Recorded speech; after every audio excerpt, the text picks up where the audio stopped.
helped secure her maiden Melbourne Cup win. Racing's First Lady was the talk of the town as she celebrated her Cup success with connections of Fiorente, but it was a chat with friend and high-profile owner Lloyd Williams that helped engineer the win. He advised me with Damien. He also we talked about different work for the horse, and we just talked in general about training stayers.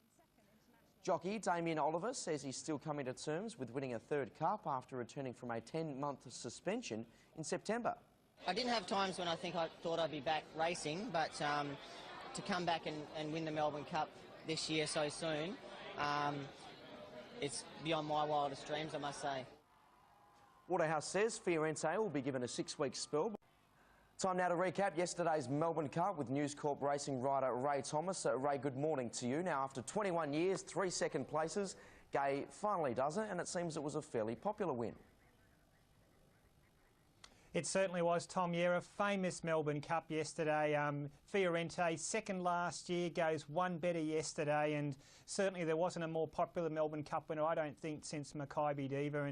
And Gai Waterhouse, well, she's been trying so hard for so long to win this Melbourne Cup. As you said, she's had 3 seconds previously, but yesterday was her day in the sun and a famous win. Red Cadeau was gallant second, Mount Athos third. The internationals were 2, 3, 4 and 5, but Gai Waterhouse was at the front with Fiorente. Yeah, now the monkey's off the back, she's probably likely to win a few more, isn't she? Well, knowing Gai, you could never rule her out, could you? Yeah, it'd be a great story, wouldn't it? What about the jockey in Damien Oliver? Now becomes the 5th to win at least 3 Cups. Now, some punters actually booed Oliver when he went back to the scales. Is that bad taste, or perhaps fair enough given his recent indiscretions?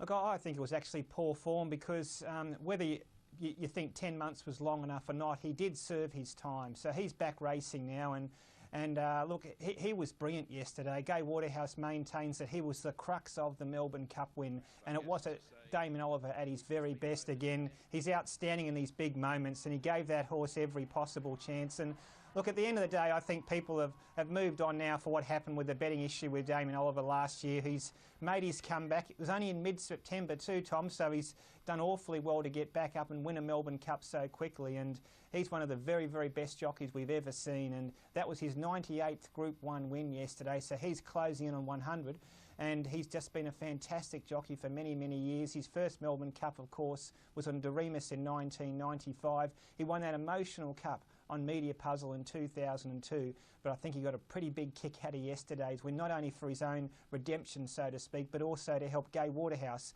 finally win the big one. Yeah, indeed, it was a wonderful day for both. So much talk about the successes of the day. Any disappointing performances for yours?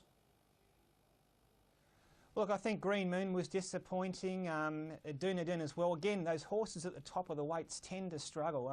But Red Cadeau, he was an amazing run, Tom. He ran second 2 years ago to Dunedin, and he fought it out with Fiorente over the last 200 metres. He was great, but the last 2 Cup winners, or the previous 2 Cup winners, Dunedin and Green Moon, again, those big weights just seemed to stop them. Team Williams overall, probably a disappointing day for them. Their first place finisher of their 6 was Faulkner, the Caulfield Cup winner. He came from last to run 6th. It was a terrific run.